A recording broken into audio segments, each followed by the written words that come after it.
आज के इस वीडियो में मैं आपको डेटा टेबल के बारे में बताने वाला हूँ। ये हमारा डेटा टेबल है। इसमें जो डेटा आ रहा है वो एपीआई से आ रहा है और इसमें टाइटल बॉडी वगैरह सब एपीआई से आ रहा है। पर पेज यहाँ पे हम लोग 5 रिकॉर्ड्स दिखा रहे हैं। नेक्स्ट पेज में फिर से 5 रिकॉर्ड आएगा। मैं इसको कस्टम करने के लिए आपको बताऊंगा कि कैसे आप 5 से 10 15 वगैरह दिखा सकते हैं।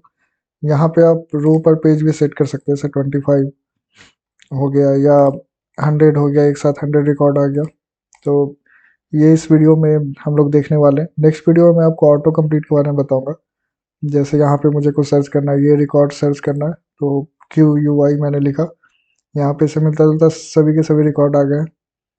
और अगर मैं क्यू यू आई पे सेलेक्ट कर रहा हूँ तो ये रिकॉर्ड यहाँ पे आ जाता है। जैसे ही मैं इसे हटाता हूँ तो हमारा पूरा रिकॉर्ड फिर से डिस्प्ले हो जाता है। सबसे पहले हम लोग एक रिएक्ट ऐप क्रिएट करेंगे। तो यहाँ पे मैं npx क्रिएट रिएक्ट ऐप और इसी फोल्डर में मैं क्रिएट करने वाला हूँ। तो इसको मैं यहीं पे क्रिएट कर लेता हूँ। जब तक ये क्रिएट हो रहा है तब तक मैं वीडियो को पॉज कर देता हूँ। और आखिरकार बहुत देर वेट करने के बाद ये हमारा रिएक्ट ऐप क्रिएट हो चुका है। तो इसको स्टार्ट करने के लिए मुझे लिखना है npm स्टार्ट और ये ऐप स्टार्ट हो जाएगा हमारे लोकल होस्ट 3000 पे। हमारा रिएक्ट ऐप अब स्टार्ट हो चुका है। यहाँ पे मैं डेटा टेबल को बनाने के लिए MUI का यूज़ करने वाला हूँ। तो मैं गूगल पे सर्च करूँगा MUI रिएक्ट और उसके बाद जो पहला लिंक आएगा मैं उस पर क्लिक करके इसको विजिट करूँगा। और यहाँ पे जो MUI को इंस्टॉल करने का कोड दिया हुआ है तो मैं इसको कॉपी कर लेता हूँ और अपने VS कोड में आके मैं एक नया टर्मिनल ओपन करके यहाँ पे राइट क्लिक करके पेस्ट कर दूंगा और फिर ये इंस्टॉल होगा। तो जब तक ये इंस्टॉल होता है तब तक हम लोग गूगल पे एक और सर्च करते हैं MUI रिएक्ट डेटा टेबल।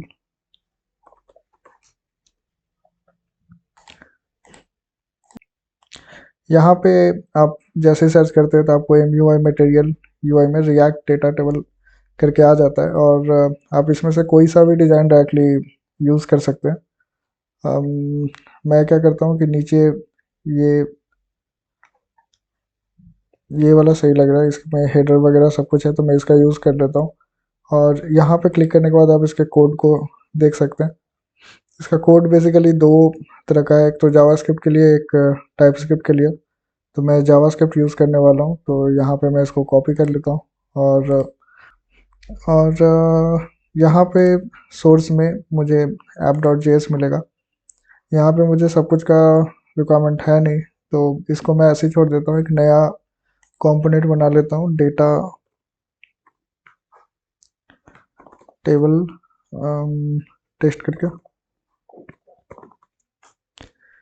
और यहीं पे मैं उस कोड को पेस्ट कर दूंगा। इसका जो नाम है वो है स्टिकी हेडर टेबल।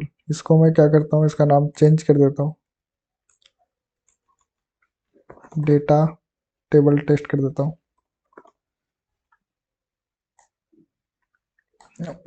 अब ये सही है। अब मुझे क्या करना है कि यहाँ पे इसको कॉल करना होगा। तो जो भी चीज़ रिक्वायर्ड नहीं है, मुझे लगता है कि ये सारी चीज़ें रिक्वायर्ड नहीं है तो इसको मैं हटा देता हूँ और यहाँ पे मैं कॉल कर लेता हूँ डेटा टेबल टेस्ट को। अब जब मैं यहाँ पे आऊँगा अपने इस पे और इसको शायद रिफ्रेश करना होगा, आप देख सकते हैं कि ये डेटा टेबल अब यहाँ पे आ चुका है। इसको थोड़ा लुक एंड फील अच्छा कर देता हूँ। उसके लिए मैं MUI का कार्ड यूज़ करने वाला हूँ। तो आपको सर्च करना होगा कार्ड और यहाँ पे मैं आपको MUI के बारे में हर एक कंपोनेंट्स को डिटेल में बताना चाहता हूँ क्योंकि इससे आपका जो काम है डेवलपमेंट है काफ़ी फास्ट हो जाएगा।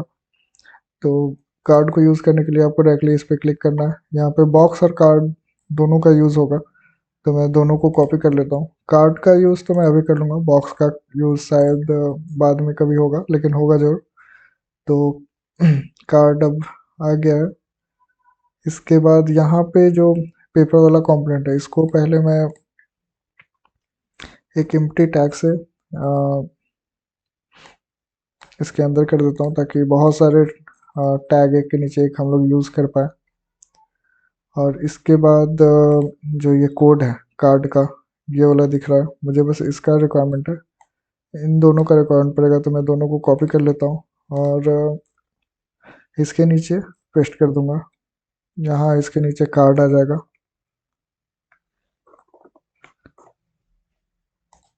और इसको यहाँ से मैं कट करके इसके अंदर यहाँ पे पेस्ट कर देता हूँ।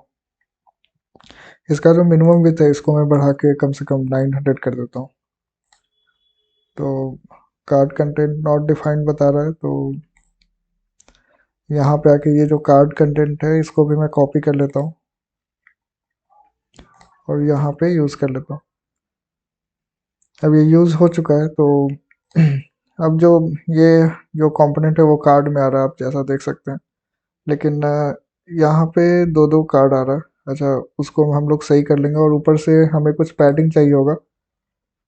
तो MUI में पैडिंग के लिए क्या होता है कि यहाँ पे आपको पैडिंग ऑल लेना है, तो आप यहाँ पे पैडिंग करके यहाँ पे 2 4 जितना चाहिए आप वहाँ पे ऐसे दे सकते हैं। तो आप देख सकते हैं हर तरफ से ये पैडिंग आ चुका है। उसके बाद ये जो पेपर है ये टेबल कंटेनर है जिसका कि मैक्स हाइट दिया हुआ है और ये सब है। तो यहाँ पे क्या होगा कि ये जो अभी कंटेंट आ रहा है कॉलम वगैरह वो सब मैं API से लेने वाला हूँ और API को यूज़ करने के लिए हमें चाहिए होगा Axios। तो यहाँ पे आके मैं लिखूँगा npm install Axios और जब तक ये इंस्टॉल होता है तब तक मैं यहाँ पे दो चीज़ें का यूज़ कर लेता हूँ। एक तो होगा यूज़ इफेक्ट और इन फ्यूचर हमें यूज़ स्टेट का भी रिक्वायरमेंट होगा, तो मैंने इन दोनों का यूज़ कर लिया है। उसके बाद यूज़ इफेक्ट क्या करता है कि जैसे ही आपका कंपोनेंट लोड होता है तो वैसे ही वो कॉल होगा। यहाँ पे कुछ एरर आ रहा है, यहाँ पे मुझे इसे हटाना है तो मैंने हटा दिया। अब देखते हैं रिएक्ट नॉट डिफाइंड, तो इसको सर्च कर लेंगे। यहाँ पे जो यूज स्टेट है वो डॉट रिएक्ट से आ रहा है लेकिन उसका रिक्वायरमेंट है नहीं, तो मैं उसको हटा देता हूँ। अब हमारा जो कोड है सही से चल रहा है। इसके बाद यहाँ पे क्या करना है कि मुझे यूज इफेक्ट का यूज़ करना होगा, तो मैं यूज इफेक्ट लिख देता हूँ और इसके अंदर एक एरो फंक्शन का यूज़ होगा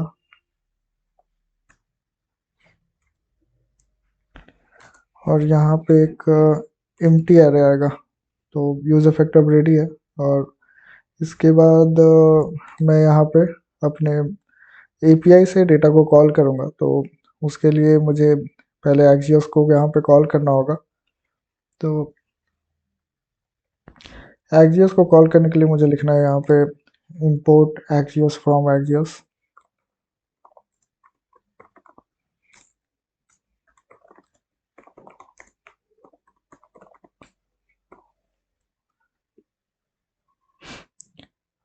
और यहाँ पे मैं लिखूँगा, यहाँ पे हम लोग Axios का यूज़ करेंगे। उसके पहले मैं अपने इस डेटा टेबल को थोड़ा सिंपल कर लेता हूँ, ये सब हटा देता हूँ और API में लेने वाला हूँ जेसन प्लेस होल्डर से।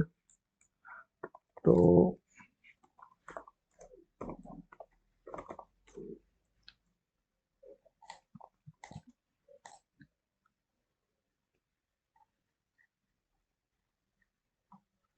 हमें चाहिए होंगे पोस्ट, तो मैं पोस्ट पे क्लिक करता हूँ। ये हमारा API होगा, ये API का एंड पॉइंट है और इसमें आ रहा है ID टाइटल और बॉडी, इसका यूज़ हम लोग करने वाले।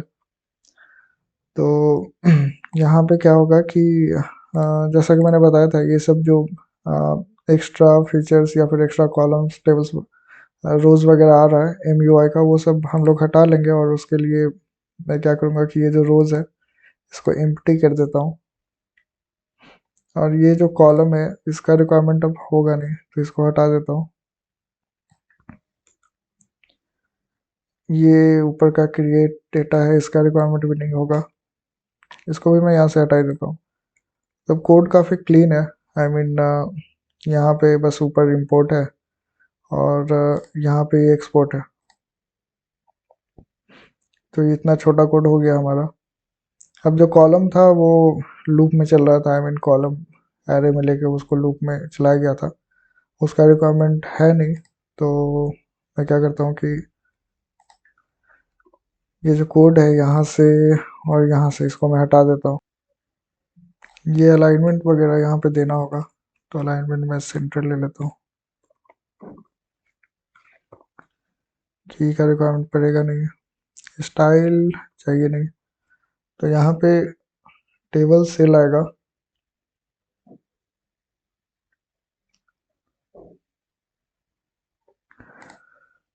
और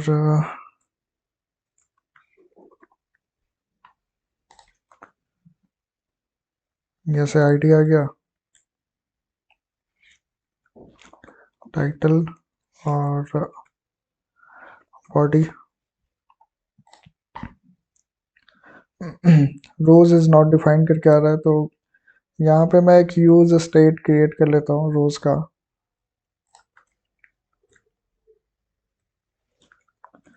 रोज सेट रोज, जो कि एम्प्टी एरे होगा, और ये जो रोज है वो सेट होगा एपीआई से। जब हम लोग डेटा कॉल करेंगे तो इसी रोज में हम लोग अपने डेटा को सेट कर लेंगे। अभी तो ये एम्प्टी है, यहाँ पे लिख रहा है कॉलम्स नॉट डिफाइंड, तो इसको मैं फाइंड आउट कर लेता हूँ ये कहाँ पे है।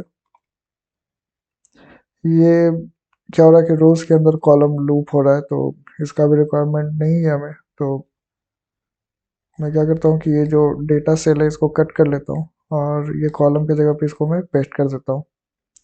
यहाँ पे जो अलाइनमेंट है हमने सेंटर का यूज़ किया है, तो मैं सेंटर ही ले लेता हूँ। ये आईडी का रिक्वायरमेंट पड़ेगा नहीं, तो इसको हटा दिया मैंने। और ये हमारा रो रेडी है। अब आप देख सकते हैं कि ऊपर कॉलम आया, नीचे रो आया जो कि पूरा ब्लैंक है। अब इसमें क्या होगा कि हम लोग टेबल सेल का यूज़ करने वाले हैं। टेबल सेल में जो भी डेटा आएगा, जैसे जो डेटा आया वो यहाँ से पहले, जो भी डेटा है वो पहले रो में आएगा, मतलब रोज से फिर वो रो में आ जाएगा, और रो में यहाँ पे हम लोग उसको सेट करेंगे। जैसे रो डॉट आई डी आया, फिर एक और टेबल से लाएगा, जैसे उसमें आ जाएगा रो डॉट टाइटल। आप लोग ये वाले जेसन में देख सकते हैं रो डॉट टाइटल आ गया। इसको मैं डायरेक्टली यहाँ पे पेस्ट कर दूंगा। वो हम लोग थोड़ी देर में एपीआई से ये सब डेटा लेके आने वाले, फिर वो यहाँ पे सेट हो जाएगा। वैसे ही यहाँ पे बॉडी आएगा, तो बॉडी यहाँ पे सेट हो जाएगा। अभी तो कुछ नहीं आ रहा है, तो ये ब्लैंक है। उसके बाद मैं क्या करूँगा कि हम लोग ये जो हमारा एग्जियोस वाला पार्ट है उसको कंप्लीट करना पड़ेगा। तो यहाँ पे मैं लिखूँगा एग्जियोस डॉट गिट, और यहाँ पे यूआरएल पास होगा, और यूआरएल के बाद जो डेटा आएगा वो दिन वाले में चला जाता है, और दिन के अंदर जो रिस्पांस आएगा, जैसे यहाँ पे जो रिस्पांस आया है उस रिस्पांस को मुझे सेट रोज में सेट करना होगा। तो यहाँ पे जो सेट रोज है, सेट रोज, यहाँ पे ये रिस्पांस सेट हो जाएगा। लेकिन अगर मैं जेसन को देखूँ तो यहाँ पे रिस्पांस के अंदर डेटा है, तो यहाँ पे मुझे डेटा लिखना पड़ेगा, तभी वो जो रिस्पांस के अंदर जो डेटा आएगा वो यहाँ पे सेट होगा। अब यहाँ पे एक यूआरएल पास करना है, तो मैं क्या करता हूँ, एक कांस्टेंट ले लेता हूँ बेस यूआरएल के नाम से, और ये जो यूआरएल है इसको कॉपी करके यहाँ पे पेस्ट कर देता हूँ, और इस बेस यूआरएल को मैं यहाँ पे पास कर देता हूँ। अब अब क्या होगा कि जैसे ही ये कंपोनेंट लोड होगा तो ये एक्जियोस से सी ऑयल को हिट करेगा और इसका रिस्पांस यहाँ पे रो में सेट हो जाएगा और रो लूप करके यहाँ पे जो पहले हमने लगाया था ये रोज है, रोज लूप करेगा और हर एक बार जो लूप होगा वो रो में आएगा और रो का जो डेटा है आईडी टाइटल बॉडी वो डिस्प्ले हो जाएगा। यहाँ पे की रो डॉट आईडी होगा। अभी आप देख सकते हैं ये आ चुका है। अभी मैं इसको रिफ्रेश करता हूँ तो ये डेटा आ गया और तो आपने देखा कितनी आसानी से हम लोग डेटा टेबल की मदद से अपने डेटा को यहाँ पे ला सकते हैं। लेकिन यहाँ पे अगर मुझे चेंज करना है ये 10, 20 वगैरह का जो डेटा दिया गया तो वो आप नीचे यहाँ से चेंज कर सकते हैं। जैसे अगर मैं यहाँ पे 15 कर दूँ और वापस से जब यहाँ पे आऊँगा तो ये 15 होगा, 15, 20 ऐसे करके आ जाता है। और रो पर पेजेस अगर मुझे अपडेट करना है तो यहाँ पे रो पर पेजेस यहाँ पे 10 है। मैं यहाँ पे 5, 2, 3 जितना चाहे उतना रख सकता हूँ। जैसे मैंने 5 कर दिया तो ये 5 आ जाएगा। अभी स्क्रॉल चला गया, पहले स्क्रॉल था। अभी जैसे वापस से 10 करूँगा तो ये स्क्रॉलेबल हो जाता है। एक 10 पूरा आइटम इसके अंदर आ रहा है। अब इसका यूआई वगैरह अगर हमें इम्प्रूव करना है, जैसे ये सब सेंटर में आ रहा है, इसको लेफ्ट में लेना है तो यहाँ से हम लोग कर सकते हैं इसको लेफ्ट या राइट। तो अगर मैं लेफ्ट कर दूँ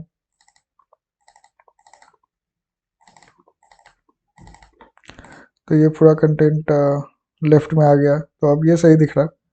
तो नेक्स्ट वीडियो में हम लोग ऑटो कंप्लीट वगैरह का यूज़ करने वाले हैं और इसका यूआई पे थोड़ा हम लोग काम करेंगे। तो मिलते हैं नेक्स्ट वीडियो में। Thanks for watching this video.